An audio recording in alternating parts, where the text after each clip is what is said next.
everybody, it's Brian Evans, and this is Sweatin' the Small Stuff, and I know that it has been years since I have done one of these, and I certainly apologize for that. There's reasons behind it, but I'm not going to get into it. But for this one, I've directed a thing. I directed a play called Teechers by John Godber.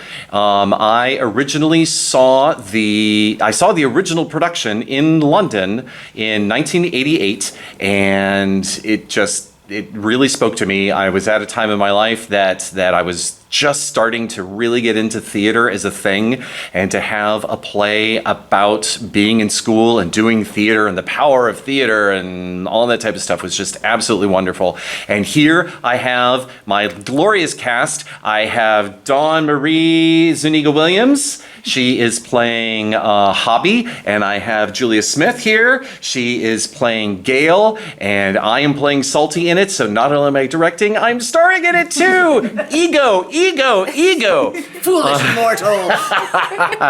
And so kind of like what I did for a chorus line, I am going to talk to my wonderful castmates here and ask them a few questions about their lives in the theater and how they feel about the show, and hopefully get some really interesting responses out of them about what it means to be an actor and this show in particular.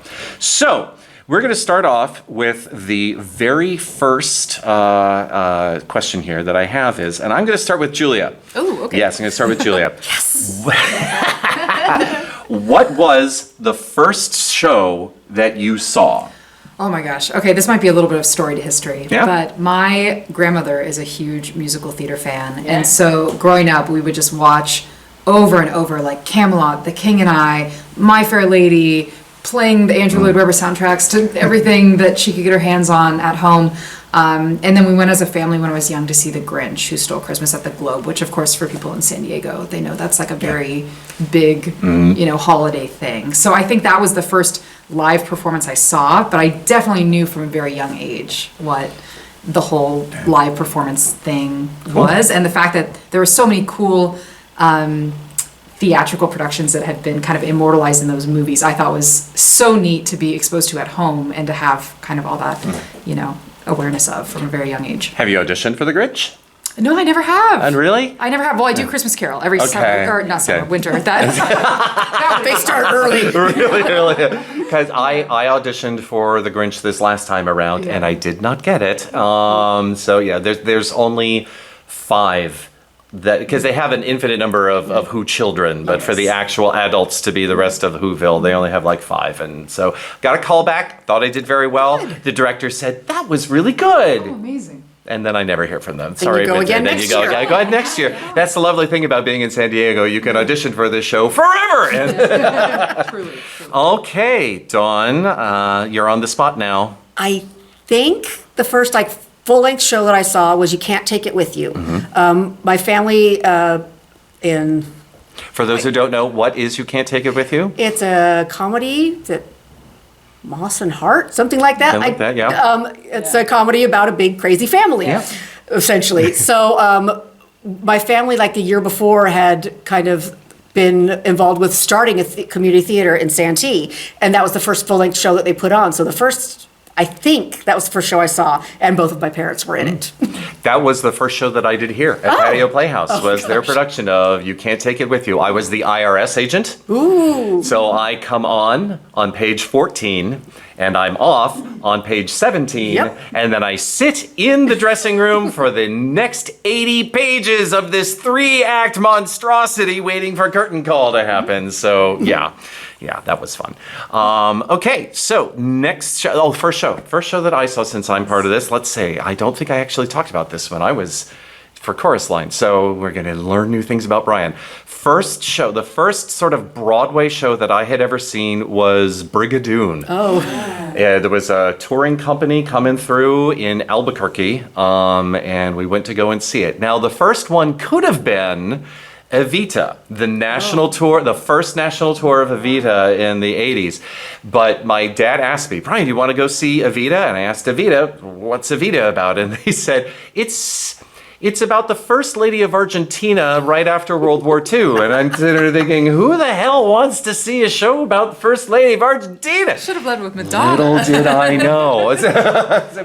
So, yeah. But, so this was like 1985. That's pre-Madonna, This is yeah. long before Madonna. This would have been, I don't know if Patti LuPone and Mandy Patinkin did the tour, but it was like, oh my God. So, yeah. So it could have been that. But it was Brigadoon. I don't remember much about it. The thing that really was more along the lines of just the gigantic theater, because it's the Broadway tour that's coming through, and so we really got to see that.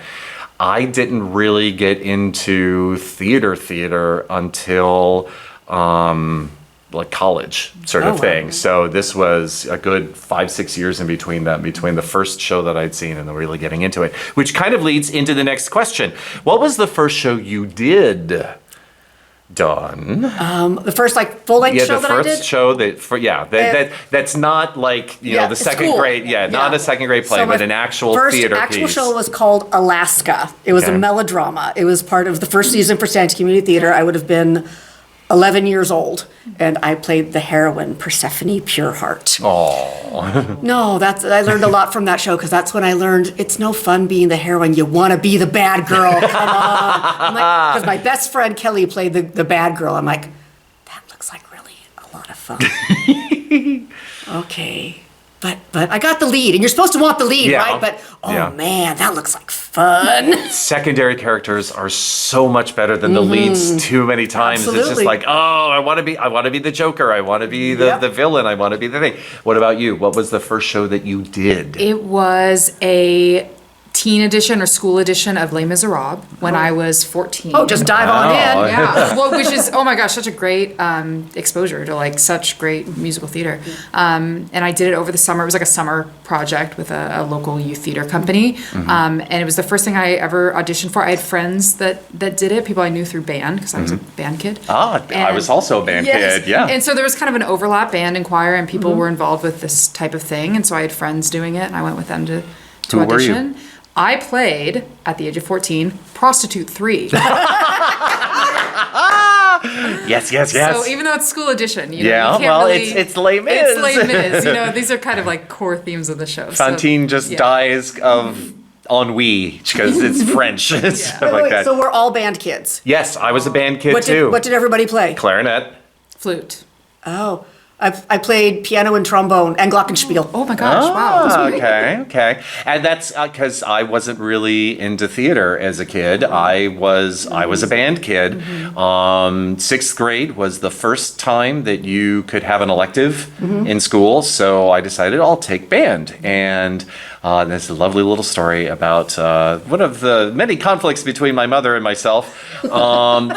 I wanted to play the saxophone. I wanted to join the band and learn how to play the saxophone. And my mother, who played the bass fiddle and stuff, she said, you learn to play the clarinet first, because it'll be easier to go from clarinet to sax than it is to go from sax to clarinet. And I have learned that is indeed true. The clarinet is a little more complicated with the way that it's done. And then to go from sax to flute is, I believe, pretty much the same fingerings. And so therefore it's just, and then you'll know three things and it'll be great and it'll be that much easier. So great, sixth grade, I learned to play the clarinet. And then we get into seventh grade, and the band leader, he's looking at his class of junior high school students, and he sees this massive section of black from the clarinets, and he's got two saxophonists who have decided to come through. And so he turns to the clarinetists. Yeah. Who wants to learn how to play switch. the saxophone? I do. And so he's measuring my hands. He says, well, you're probably a tenor. We might be able to get you into an alto. But, we'll see what's going on. And I come home. It's like, I can play the saxophone. They want me to play the saxophone. And my mother's like, we just bought you that clarinet. So I play the clarinet. So that was mine a little bit. But did you learn all the other instruments later? No. No? You didn't continue on No. that journey? I stuck with the clarinet. I was first chair all the way through to 8th grade until like the last month when I was playing horse with a friend, and there was some mud on the driveway, and I slipped and I fell and I broke my finger. A little chip came off the joint. It didn't go anywhere. It didn't rotate. It just chipped off, but it now means my hand is out. And the second chair decided that was her moment to challenge me for first chair. And it's just like, really? I have a So, yeah. And then all through high school, I was in the band. And then it wasn't until college that, this is getting into sort of the next questions there. It wasn't until college when I went to Harvey Mudd. Harvey Mudd requires you to minor in the humanities or the arts. They don't want to send out a bunch of, CS electrical engineering degree people. So I was going to be a music major until Dad said, you need to major in something substantial or I'm not paying for it. So I ended up going to Harvey Mudd to be a math major, to be a music minor, and to do a distribution requirement for the arts section. I took a theater class and realized this is so much better than music. I guess I'm going to be a theater minor now. And so that's how I got into it. Because my first show that I did that wasn't like the second grade stuff was in college. It was Rehearsal for Murder. And this was a murder mystery set in a theater. Someone has killed someone, and the suspects are someone in the cast. And so he's gotten all of the actors back together to find out who killed the person. And to give away, this is a little bit of a spoiler thing. There is supposedly Lieutenant McElroy who is the one to deal with it. And it turns out that Lieutenant McElroy is the one who actually is the killer. And everybody on stage knows it. They're trying to get him to confess all of the stuff and that sort of thing. And so when they finally get to the end, the director turns to the audience and says, "Did you get that, Lieutenant?" And I come down as the real Lieutenant McElroy to deal with it. So I get to watch the play. It's, once again, this is the thing of sitting around and sitting around and sitting around for the final 2 minutes. And at the time, I had really long hair. I had hair down to my shoulders. And so my hair comes down. And it's one of the best lines in theater at that point, because when they get to the very, very end, the lieutenant finally says, "I just got to say something. I look nothing like him." So, yeah, that was my first show that I had ever done. Fun. But, okay, so do you have a show that was the moment of this is what I want to do? Because, doing the second grade play, yeah, everybody kind of goes through that, all that type of stuff, but there aren't very many people who then decide, I want to keep doing this. So after I get out of school, I want to keep doing theater. I will find community theater. I will try to make a job of it for some of us. What was the moment that that kind of said, this is what I want to do? Yeah, I feel like I had a sequence of moments like that. At the end of high school, I was in my high school final spring musical. I was the Baker's Wife in Into the Woods. Okay. And even though I wasn't going to pursue theater in college, I kind of made a promise to myself, I need to keep finding ways to, work with people in this capacity. So the way that took shape for me in college was I joined a cappella group, and we traveled and we competed, and that was a really great experience for keeping up my voice and meeting people that were kind of like me. Those are my lifelong friends, people that kind of have similar to you, another job or specialty in something, and then they kind of do this on the side. And the kind of manifestation of that is when I graduated from college and I've been doing that on the side, I really wanted to live somewhere where I could kind of have my day job and my night job. And I just kind of set my sight on moving to New York. I thought I could have that lifestyle where I'm surrounded by people that live this kind of duality all day, every day. And that's exactly what I did. I moved out there. I lived there all of my 20s. I worked at a number of ad agencies, which I still do.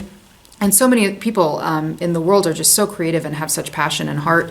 And, they do something else. So they kind of have the day life and the night life. And that was something that was really, important to me to continue, for years after. But I kind of see that kind of end of college time period as being okay, I'm going to make my lifestyle look like this. Okay. And that was how I kind of kicked it off. Was it the other people that you were dealing with it? Was it the material? Was it just something that you felt that when you're on stage, it's connecting to you? What What was it? Yeah, I feel like for me personally, it plays to just something different in me. I feel like it's like a part of myself that I can't let lay dormant for too long. Otherwise, I kind of get grouchy. But there's so many things I like to do. You know, I love to direct and produce and act and a little bit of design sometimes.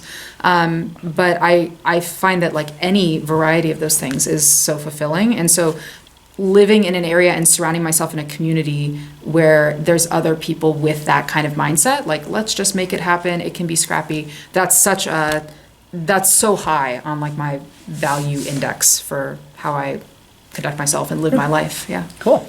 What about you? Did you have a moment? When we started doing stuff with that theater when I was like 10 years old, that became what my family did. Okay. We performed at my for a long time at my dad's school that he worked at, and so we were just always involved. That first show that I saw, I did makeup for it. They trained me how to do makeup because they figured a kid doing makeup was better than an adult man doing his own makeup. And just we were there all the time. We learned from a young age how to work house. We knew reservations went through our home. Working lights, sound, we just always did it. That was our social life. And it was my parents and my two brothers, and that we all did that together. And that went on until, gosh, I was pregnant with my second, with Noah, when that theater finally shut down. But yeah, I was always at the theater. It wasn't a choice. That's just what we did. Cool. And then I kept doing it. Yeah. It's like you just kind of got born into a theater of course family. We went and did things at other theaters because you get to know people at the different theaters, and then somebody can go, hey, I need you for this. Okay, let's go. Cool. All right. Now, the Teachers, because we haven't really talked about it too much. Teachers is about it's set in what's called a comprehensive school, which means it's essentially a high school in the UK.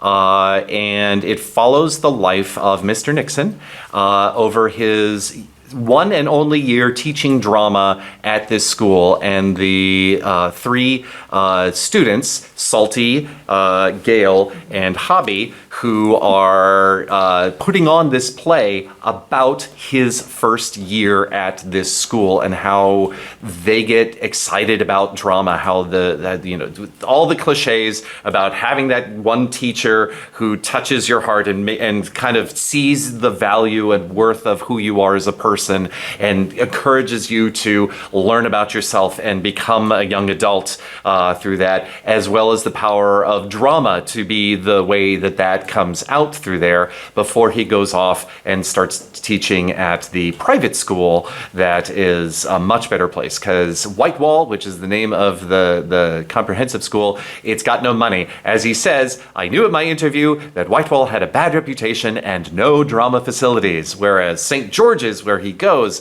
it's heaven. They've got money, drama facilities, everything is absolutely wonderful, and so that's where he ends up going. So, how do you feel about your character in Teachers? I'm going to start with John here. How do you feel about you? Now, one of the MacGuffins is that the three of us play all of the characters. We are constantly wandering in and out. There are some that we typically play more often. For instance, we all play Augie Moxon the Bully at some point, but Hobby is the one who plays Mrs. Perry for the most part. She also plays Mrs. Bosford or Mr. Bosford every now and again, and a few other people. How do you feel about Hobby? How do you feel about Mrs. Perry? How do you feel about Mr. Bosford? I don't know. I didn't know you were going to ask stuff like this. Yeah.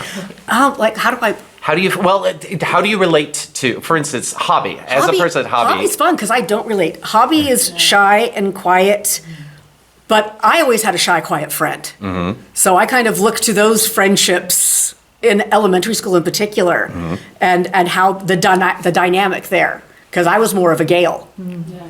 Gail is the one who is a little more outgoing, a little more boy crazy. Yes. We shall have to say. All the boys fancy. It's all the fancy. So what about Mrs. Perry? Mrs. Perry, as you say, she is a very large woman with a voice to match. And boisterous, and she's just fun because she's the complete opposite of what Hobby is, but that's what I think Hobby likes about playing that. I think Hobby has always imitated people and always done stuff like this, but just like very small, probably just with Gail, maybe with Salty, never did this in front of people, but always did like voices and goofing around. And so when the drama thing comes in and she actually gives it a shot instead of just, oh, I'm taking drama just to get rid of one period of class and doing nothing. When she actually gives it a shot, she finds she's actually okay at something. She wouldn't even say good. She's okay at something. And people laugh at the right moments. And this is one thing that often theater and drama brings out in people, is that there is the persona that you have on stage that is very, very different from the way that you live your personal life. And it allows you to try on the skins of other people and say other people's words and find interesting ways of interacting with other people and understanding their emotional internalities of stuff like that and present that to other people. That I think you're absolutely right. Hobby is, she probably loves being Mrs. Perry because it lets her do things that she would never dream of And doing I think in she her gets own a total life. kick out of playing Mrs. Perry in front of Mrs. Hudson, who it's supposed to be. Yes. So Yes, it's yeah. like getting to do this, and I'm imitating you, and you can't be mad. Yeah. It's just a play. But I Because- think this is the first time I've ever played withdrawn on stage. I don't think I ever get characters like this. So it's fun for me to actually get to do that. Teachers is a play within a play. So the play is about these three students putting on a play, and they are sort of telling the life of their actual drama teacher, but the names have been changed to protect the innocent, sort of thing. So so yeah. Now, Mr. Busford. Mr. Busford, what do you have to say about Mr. Busford? He's a pain in the ass because of the damn glasses and nose, and my lips go inside the nose. He's Keep talking. But he's fun playing that completely straight, like, yeah. Mr. Busford. Put Mr. And I've Busford got a on. teeny tiny face. So I'll start out talking, and you see, by the time I'm talking, my upper lip is inside the nose. And now I have to talk like this. Or as they slip, both of my lips are inside the nose, but I'm talking like this. And just figuring that whole thing out. So But yeah. it's fun to play somebody that straight-laced who is like, no, I know all the answers, and I'm the best at everything. I have there's zero sense of humor there. But getting to just be the boss, and I'm Yeah. the best out of all of you, and what is wrong with you? Mr. Busford is the math teacher in the play, I have the best and math he has results the best, in the he has whole the best school. kids. And it was one of the decent lines that he has is, "Hush now, I can hear someone breathing." So that's his energy, and that's where he's coming from. But the interesting thing is that not only does Dawn have to play Mr. Busford, Julia has to play Mr. Busford. So here's the question to you: how are you relating to your characters? How about Gail? Oh my gosh. Gail and Jackie Prime. Jackie Yeah. Prime is the PE mistress who is very, as the Brits might say, pneumatic. But because of various scenes and stuff that has to go on, sometimes it's like, no, Dawn can't be Mr. Busford because Dawn is busy being somebody else, and now Gail has to be Mr. Busford. So how do you Yes. feel about Gail? How do you feel about Jackie Prime? How do you feel about Mr. Busford? I think Gail is such a fun character because she's arguably like the most support of the, it's a three-person cast, but you guys are like the leads, and I feel like Gail picks up a lot of smaller roles in a way that is so interesting because it's that trying on the skin of different characters to the max. Like, these folks are each like a different lived experience that Gail gets to step into for kind of short itty bitty snippets, in and out of whoever's busy. I'll be your character for a time in a way that's very fun because that's like a wide set of accents and physicality and whatever else. So I love that. In terms of Gail, kind of the core person I play, I'm not like that at all. I'm not particularly outgoing or extroverted. I didn't have like a boy crazy high school life the way that Gail does, and the way that Gail kind of gets hit on. And so that is fun because it's very much like people that don't know me, they would be like, oh, seems like she's outgoing. I'm not. That's very much acting. I found that's true of a lot of actors. Yes. You get out there and it's that you would think that they're the most outgoing people in the world, and you get them alone, and it's like, that's me. That's me. I'm Hobby in real life. I don't have any original thoughts of my own. They're all words of somebody else. So I have a lot of fun Okay. doing it because it is a little bit, outside of, and it's also comedy. I just typically do more drama just as a function of, material that I like and things that I submit and that sort of thing. That's kind of a genre that just resonates with me. And so I really appreciate the opportunity to be part of a comedy because it's so much outside my day-to-day. It's like, not only am I playing a set of people that are so unlike myself, which doesn't happen quite as much in drama, it's also that added layer of like, and I'm playing 9 of them, which is it's just like a fun challenge to be kind of physically moving through that many people's experiences. What about Jackie Prime? Oh, Jackie Prime's fun. Jackie Prime is, she's tall, sporty, suntanned, and an expert at netball and tennis. She's so cool. I think she's so cool. Like the fact that there's this like sexy, fun, bouncy, like PE coach that like kind of just like lets the guys break each other's noses and is like fine with it. It's such a fun character, and like all the teachers are in love with her. Like that is objectively fun to play. Like having that level of confidence and self-assuredness in these like kind of guy-driven settings is like very, very cool. And what about Doug? Doug the caretaker. Doug is the biggest challenge of the thing because he's, who would guess that playing the caretaker is the hardest one. Challenging because, he has so much history. The way I chalk this up is like so much history at the school, so much history in what he's responsible for. And typical to many stories, like the care staff, the service staff, has the tallest ask, and so like the stakes are high for him in like every little snippet, and so he's not really on that journey of just like flirting and being friends with so and so at the form room. Like he's kind of representing everyone who keeps the lights on at this place, and that is fun to have that kind of like probing set of conversations with people and keeping them in line. And now for the big one, because we all end up playing him, Yes. Augie Moxon.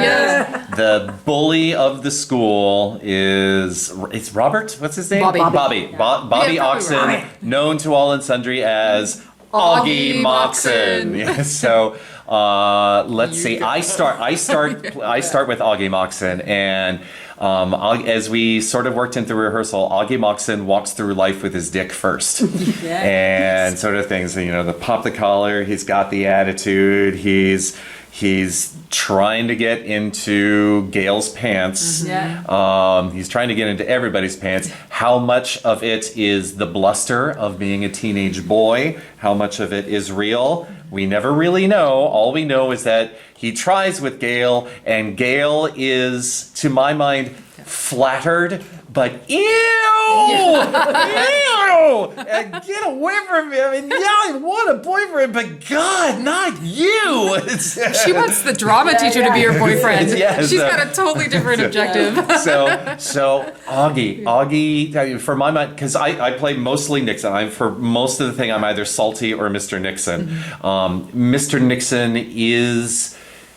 Yes, he's got an awful lot of sort of the meat of this play, but he is more, I think, the backboard that allows the other people to express their frustrations within a public school system of growing up, of being poor and having to deal with the rich people who look down on you, the educational system that doesn't care about you, the rest of society that said, now that you're done with school, you're going to get out.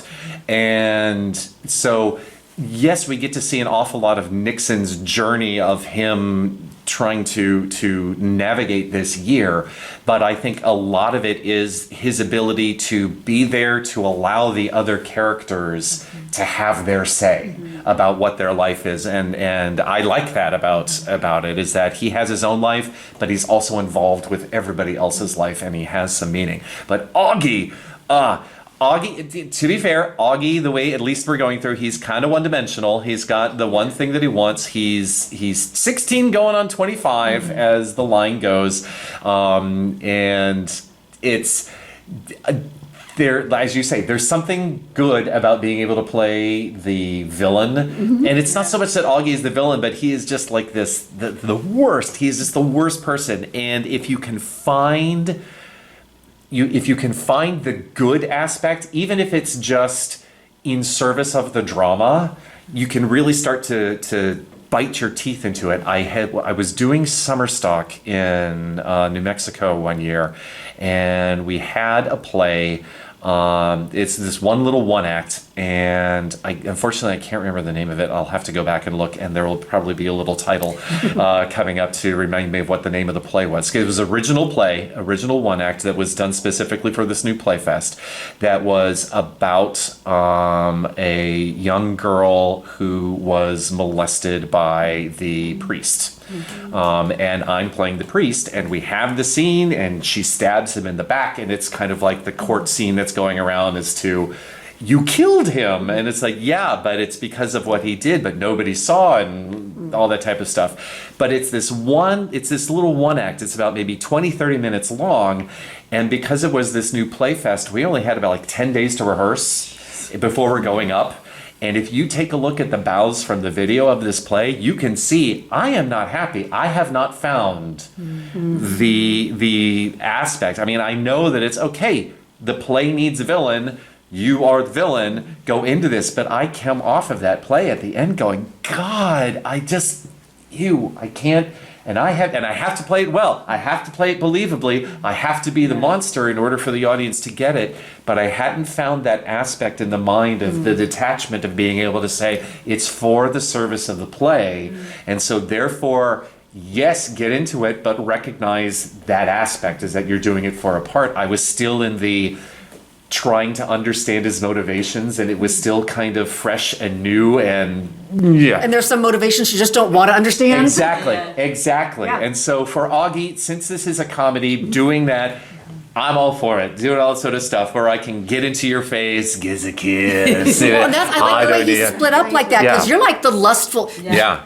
Julia gets the introduction of Yes, because you have the big monologue. You have the monologue. Augie Moxon's speech about being hard. You get to explain Yes. Augie. You get to be Augie's horny romantic side. Yes. And I'm the bully side. Yes. So I love the way it's split up like that. So we get to know Yes. different aspects of his personality. Because one thing I love about, and we've talked about this in rehearsal, that I like about Augie Moxon's speech about being hard, it is this Shakespearean thing. He is working with the language. It's not just some kid going, yeah, I'm the big cheese around here and all that sort of stuff. No, he's got rhyming schemes and deep words and arcs and stuff like that. He's got metaphors and imagery. And tell us about the speech. How did you work on this speech? Oh, the speech. Okay, well, as with all monologues, you got to chunk it, find all those like moments of the beats and the motivations within them. But it's challenging because it's playing a guy. It's just not something I, do a ton of, right? So there's like a physicality, obviously the voice, the posture, the stance, all of that was so kind of foundational to doing that monologue because, on some level it has to be believable that this guy is introducing himself, even though it's being told by, the female character. So that was just a very fun acting challenge because like how often does that come up? And it does nicely set the stage. I think, not just that speech, but so many parts of this show very nicely create these like narrative arcs for all of us. It's just something I'm struck with like over and over again as we work through it is like, oh, that really pays off later. Like I love that we talked about that in first semester and now it's second semester and here's the conclusion of it. So, Augie's just a great example of that nice kind of tee up. It's been fun. Cool. And you get to play the bully part of Augie. What is it about? Now the scene is Augie and his friend Dennis have been caught around the back of the school with a dirty magazine and smoking when Mr. Nixon finds them. And then we have our first encounter and Augie just gets to be this. Yeah. I'm not afraid of you. Yeah. I'm not afraid of anybody. I'm not afraid of anything. Don't mess with me because my family will come and get you. Although I really don't think Augie's family will. You really? Okay. I don't. I don't think Nobby would have any intention of coming down and pounding anybody. It's something that Augie says. I don't think. That's why he's such a bully. He doesn't have the family support. Yeah, that really is. Yeah, that is an aspect. I really do. Yeah, and that's one of the things that, like I talked about this play, is that Nixon is this backboard in order to be able to talk about there are bullies in school and why are they bullies and what kind of light. We don't actually get into the back history of what his family life is like, and so you have to wonder what is going on in his thing, and it brings up these questions. Oh, he's got brothers and uncles. Yeah. Everybody pounds on everybody. Right. So you go and you Yeah. pound on people at school. That's what you Very do. well be. And it ends up coming into a head at the Christmas dance when Augie jumps into the back of Nixon's car and Nixon headbutts Augie in the face. And we were talking just at the end of rehearsal after this that you were saying that that you don't like yelling at people in a sort of stuff because the two of them yell at each other. And then If I'm bang. actually angry, I'm not going to yell at you. You're going to see me talk like this. I learned it from my father. Yeah. I come from a family where we don't yell. We get quiet and we over enunciate, and that's how you know there's an issue. So, I was talking about our comfort level. We've known each other for so long, and we've played a couple in the last show that we did together. And there's just that comfort that, like, yeah, I can yell in your face and I don't feel bad or awkward or anything because this is what we do and it's cool. And I'm not embarrassed to do stuff in front of you. Because if it's good, you'll be like, yeah, and if it's bad, you're not going to be mean about it. You would let me know. So it's just very comfortable. And that goes kind of back to my issue. Sacrifice. That's the name of the play. Sacrifice. That's the name of it. Is the sacrifice. Is that I have to physically assault. And she was, at the time, I think I was about like 22, 21, somewhere in there. And she was, because we brought it in, this kid, she was like 18. And just that attitude of like, okay, I know I have to do this. And this was before things like intimacy coordinators and stuff like that were in the thing, because this was the 90s. And you need to have that trust to be able to do those things to each other on stage and feel like you're not hurting the other person. It's like, I know that the character is going to do this, but he's doing it to the character, not to you. Yeah, So, and I feel like I've got that with Julia too. I'm up in Julia's business all the time, being shy and up on her because I figure our character's been friends since kindergarten, known Julia for years and years also. So like I ask before, okay, can I hold on to your back of your jacket when we walk on? But I'm comfortable putting my head on her shoulder and laughing and we have a good relationship.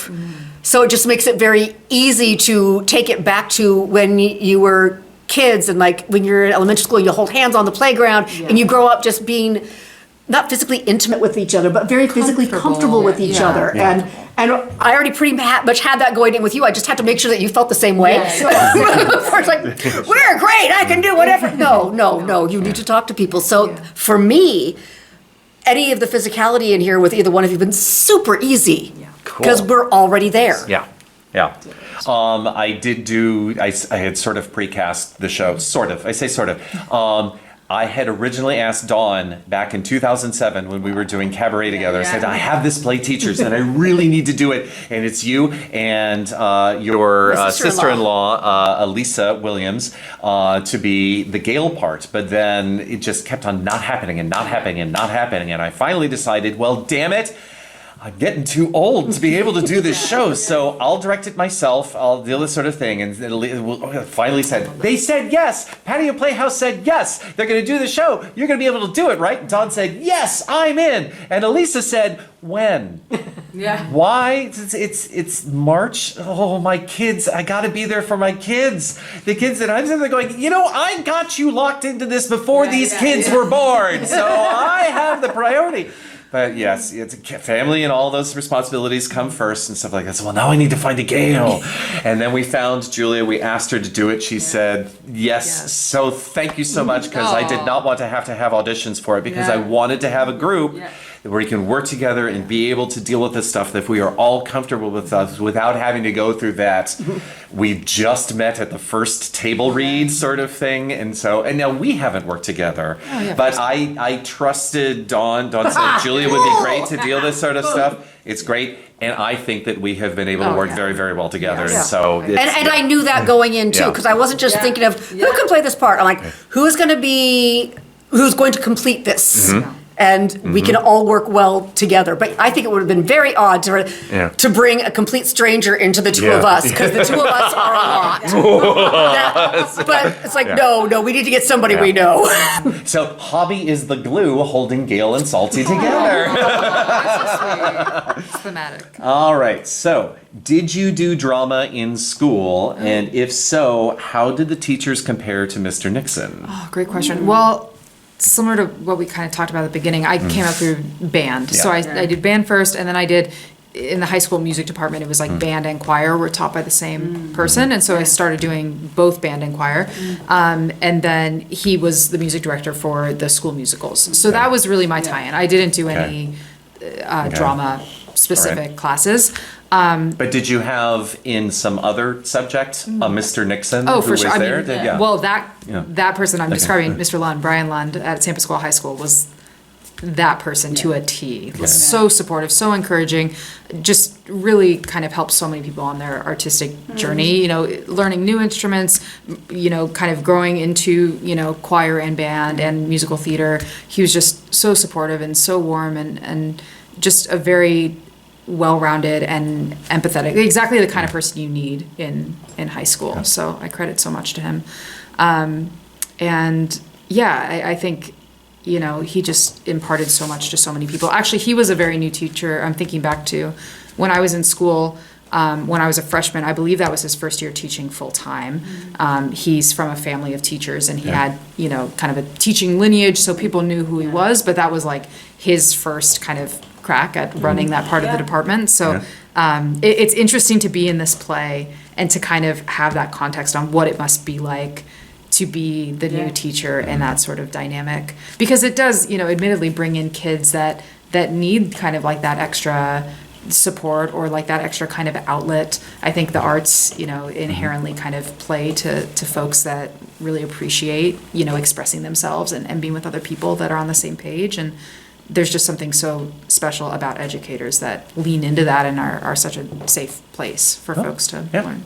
Okay. What about you? Did you do theater? If you didn't, was there a Mr. Nixon in some other subject? Well, I did take theater in high school. I took it my freshman year in high school, and they put me into advanced drama my freshman year. I was already working professionally at that time. Well, there you go. So they put me in, and then that teacher was very well respected. It was a lot of improv stuff, which I hate, but that's okay.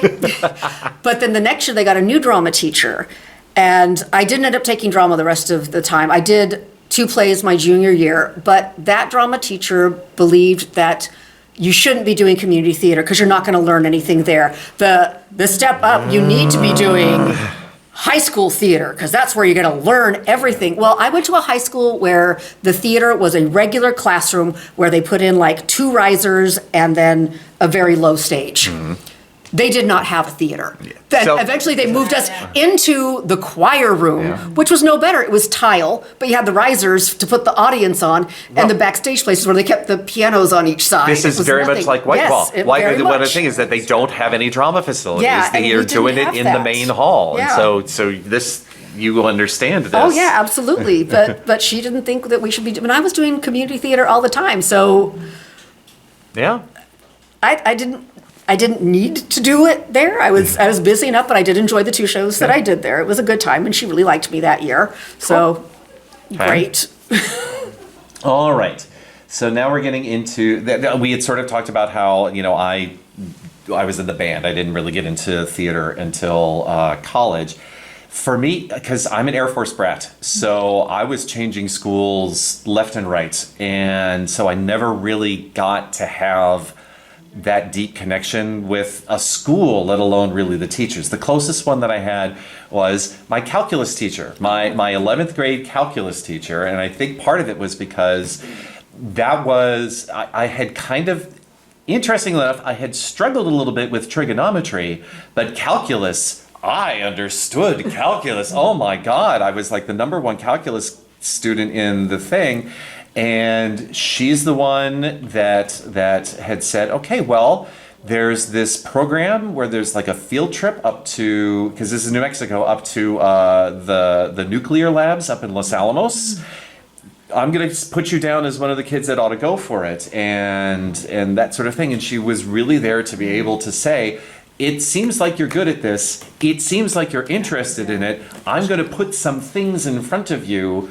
And if you're interested, please go and do this. And that will be a good thing to do. And so while we didn't necessarily have the deepest relationship, I do remember that she was indeed doing these things for me because she saw that, oh my God, I got a kid who likes math in calculus class and who's taking it not just because, well, I need to be able to do this before I go off to college, but oh my God, he might be a math major sort of thing. So let's get him going off and doing that. So that she was my sort of Mr. Nixon, but I didn't do really any drama.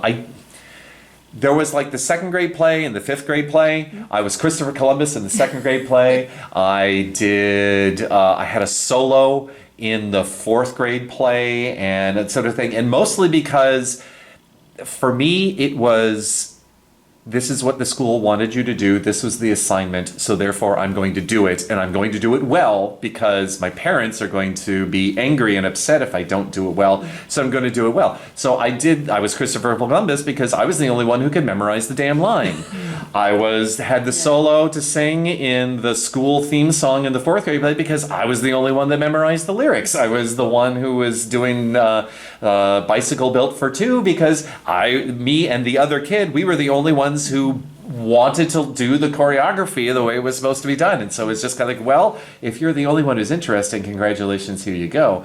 But it wasn't really until I was dealing with like high level science, math, that I found the teachers. It's like, okay, we're going to put this in front of you and have it get done. And that was really great. But now to the last question. This goes into what I talk about in my director's note for the show. The play is obviously very much about school, the importance of teaching, specifically drama and how it can relate to students and get them to see the world and learn about themselves and that transition between childhood and adulthood that is that. But one of the things that I see as a big theme of there is choice. Having to make a choice in your life, because Mr. Nixon comes into this school having chosen, I need a job, this is the job that I'm going to do, I'm going to be here, and then he only lasts 1 year because he has decided, I can't teach here. This school is going to destroy me. I am so depressed about the lack of materials and funding and support and all that stuff when there's this private school that's 10 miles away that has drama facilities and the kids have respect for the teachers and the administration has respect for the teachers and it's so much better and I gotta get out of here, so I'm going to choose to leave this school and go teach there. But that means he is choosing to leave kids like Gail and Salty and Hobby behind, who need a teacher like him to have done what he did during that year. Who is going to be coming after him? And so, as I say, every choice that you make for something is a choice that you're making against every other option that it could be. So what I would like to know, and I know that you were nervous about this, so we're not going to start with Dawn first, we're going to start with Julia. Think of a choice in your life that you have had to make. What did you choose and what did you choose against? This is like so tough. I mean, I think everyone's been in these situations, but both of my big moves, I think, were the like kind of heaviest choices. So like I went from the West Coast to the East Coast and then a few years later, the East Coast back. Okay. And both of those just felt like the weight of the world on my shoulders for exactly the reason that you're describing is like, where you physically reside is so much a factor in who you're going to cross paths with, the network that you build, the community that you have, and it can feel very jarring to make that sort of move, especially from, such a long distance. It's not easy to visit, every week. It's not like going within the same region. So, yeah, those are things where I frequently will get caught up in kind of a, if I was there or if I had stayed these times, what would I be doing right now? But I think at the end of the day, like what's made that all okay for me, the times where I have kind of flip-flopped is, I just feel so grateful for the opportunities I've been given. For some reason, things have just always worked out. At least when I look back on it, I think, oh, that all happened for a reason. I was glad it all played out in the order that it did. And so I wouldn't say that I've lived with any regrets. It's just that when you're in it, it's so easy to second guess, had I just stayed for a few more months, whatever else. Okay. So Well, then, that's it. what were you choosing against? Oh, well, staying, on the East Coast, What was there? What was there that you my had? job, my friends, my network, and not to say that I didn't have that. I grew up on the West Coast, and so I'm fortunate to, I have such great friends like Don and Adriana. It's like I fell right back in with my original friend group, but it was daunting. I didn't know that would happen. Like it could be everyone's moved on, and it was very unsettling to kind of invest a lot of time in a place and in a community, and then pivot away from it. Yeah. Okay. Dawn, I know that you were hating this question. You were No, I'm hating this okay with question, it. and we talked a little bit Yeah. about it before we Yeah. actually started here. So Yeah, and the truth is, I don't choose. I tend to not choose. Yeah. I let things happen to me, which is why if I were at Whitewall, I'd be one of those teachers that just stayed there. I wouldn't have tried to get out. I don't like change. And I would rather stay in the situation where it's not great, but devil you know. Yeah. Well, and that is a choice. Choosing Yeah. to not change is also a choice. So, and we had sort of talked about this before, is that Salty at the very end, he is commenting, he says, I've woken up too late. I finally found something that I'm interested, but I'm 16 and I've wasted my time in school, and now what do I do? Where it's very often, if you don't make the active choice, the choice gets made for you because Exactly. life continues on and rolls over you, and you have to decide what to do. So what have there certain things that you've kind of, again, not necessarily regret, but you understand that I gave that up in order to keep where I am? Is there anything that you are willing to I talk could talk about what I said I wouldn't talk about. I don't want to force you No, into it's okay. anything. The biggest choice I ever made too was to get divorced. Okay. And it was better for both of us. Okay. Yeah. It was, but Yeah. that was terrifying. Yeah. I went from my parents' home to being married to now I've got 2 kids and I got to figure it out. Yeah. So that is just like really daunting. We are all happier now. Good. It's what Yeah. needed to happen. He's happier. He's in a much better marriage. We had run our course. It was. Yeah. It happens. Yeah. He said one of the best things ever to the kids. He said, "We are not setting a good example of what a marriage should be." And I thought, like, Yes. yes, Yes. exactly. Yes, yes. Because the kids do see, and they will start to pick up on things. Yeah. But it was best for everyone involved, even the kids. Yeah. The kids were so happy, and I thought that they would be so upset. Oh no. They, Yeah, were like, yeah. very often the choice that you are choosing against is something absolutely horrible, and so it is very obvious that I need to make this choice. But sort of as you say, it can be very difficult to make that choice because you get, for lack of a better word, content with where you are. Yes. Because the energy required to change is so daunting. Yes. And scary because you don't know what's going to happen next. No, the that's devil why- you know. That's why that you is- say it, and it's like, just deal with it. Yeah. For me, I would say probably one of the biggest choices for Mudd is leaving Harvey Mudd. I did not graduate. I left Harvey Mudd with 1 semester left. And you think, oh my God, Brian, really? You got that close to the end and you didn't finish. But I was having some trouble with the academic load. Harvey Mudd is exceedingly difficult, and I was having some trouble. My mother had passed away in my sophomore year, or in between, at the end of my freshman, leading into my sophomore year.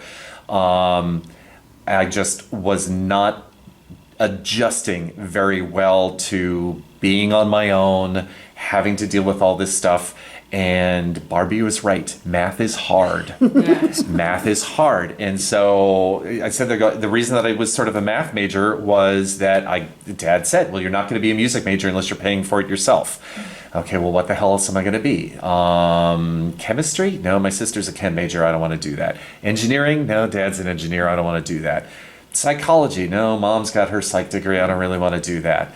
Physics and I do not get along. You know those carnival rides where you have the great big room and it spins around really fast, the floor drops out, you stick to the wall? I don't stick to the wall. I slide down the wall with the floor. And it's just like, okay. As I like to say, apparently I have a very low coefficient of drag that allows me to slide down. It just doesn't happen. And so in physics and I always kind of understood intuitively what was going on, but I couldn't get it formally in here's the formulas that you need to do and all this sort of stuff, and you have to take these other things into account in order to get the precise answer. So physics, the gods of physics and I don't get along. Well, math. Well, I made it through second year calculus. By the time I graduated high school, maybe I got a thing for math. And then I started being a math major, and I hit fundamental concepts of mathematics and realized that math is hard. Oh my God, talk about the intuitive stuff. Once again, I understood everything intuitively, but math is all about being exceedingly formal and specific and crossing every single T and dotting every I, otherwise you don't have a proof. And getting all of those specifics down, it was just sort of stuff. And I kept on falling a little bit further and further behind. And there was the incident, and those that know me know about the incident, and I don't want to give too much away. It involves some bad juju going on with the then dean of students, and basically I decided at that one point, it's like, okay, I need to go, and I walked into the dean of students and I told him off about the crap that he had been pulling, and he basically says, so basically you're saying this is all my fault? Yeah, this is all your fault. And I left. And I went back home to Albuquerque. And it's like, okay, well, what the hell am I going to do now? And my parents are there and they're going to be disappointed. And I haven't finished my college degree. So I guess I'm going to have to go to UNM and finish up there and blah, blah, blah. But I was able to, and I had to leave my best friend behind because, she was there and all this stuff and all these plans of I was going to get this degree and I was going to move on. I'm out here on the West Coast and now I'm heading back to New Mexico.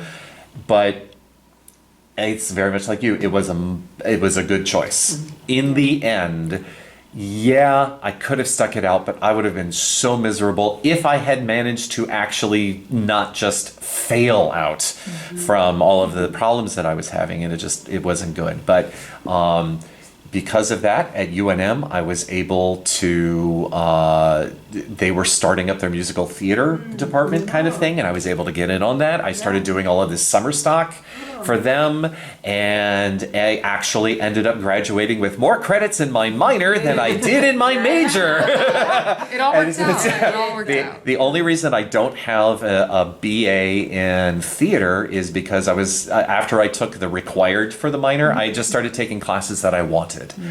I know how to use a sewing machine, so I'm not going to take the costuming class, and I've heard about the dart bag project that you have to make, because they make little bags that you put then they put into the dressing room on the costume rack. Here's where you put your shoes and all that sort of stuff, but you have to use the darts for the shoes that are coming out of it, and so this is how you practice making your darts. I don't care about that. I know how to hang a light. I've been up in the grid. I know how to hang a light. I'm not going to take the lighting designing class because I don't want to be a lighting designer. I don't want to be the costume editor. I took makeup. I took the acting classes. I took a playwriting class and stuff like that. So I got all that, and then I realized, okay, well, I think maybe I should actually get a degree, and ended up coming back out here to San Diego to get my MFA in musical theater at San Diego State, and that's how I got to be here now. So that was kind of the choice that I made, sort of thing. So with all of that said, one last question, I'm springing on you. How am I as a director? Ooh. Because this is not the first time I've directed. This is the first full-length play that I've directed. I've done some one-acts. I've done Marry Me a Little. I've done All Eurydice. I've done The Duck Variations. And I music directed Seussical, but this is the first time directing. How do you feel about me as a director? Enough about me. What do you think about me? Actually, I was talking about this last night. I'm really enjoying you as a director, and that you have things to say to us each night, even if they're just little tweaks, and that you manage to catch things as you're on stage and just from the side. But I'm really enjoying working with you as a director. And well, let's try this. If it doesn't work out, we'll do this.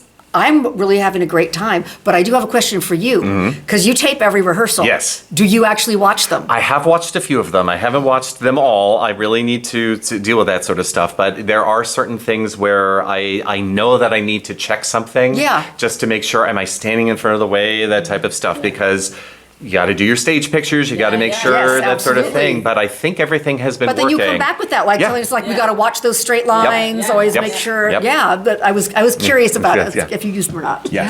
Yeah, How about you? I agree. I think it probably helps that you know the show so well. Like it Yes. had such an impact on Yes. you at this like very formative age. So you come in with like, oh, I'm driving at these things. This is the message that we need to get across. Like, here's how that translates to like Yeah. acting direction. And so that has been really fun because I think just having that very grounded in the material type of approach, it enables you to do like multiple roles within Yeah. this production team. So that's been really fun to watch and has Yeah. honestly been informative for me because I also direct. Like, oh, Yeah. that's a totally, in some ways, different approach and very, it's all netted out in a very positive place. So it's interesting to see, Good. you know, another person's work style. Yeah. Well, this has been Sweatin' the Small Stuff. Brian Evans, this is for Teachers at Patio Playhouse. We open March 21st. Hopefully I will get all of this edited together and put out into the intertubes by then. If not, come see us before we close on April 6th. I will have information somewhere around the things or in the description or stuff like that. Thank you so much for coming. Thank you to Adriana, who is not going to be on camera. She is sitting on the other side over there, who has been listening to us. And we'll see you next time. Sweatin' the Small Stuff, where the devil is in the details. Bye.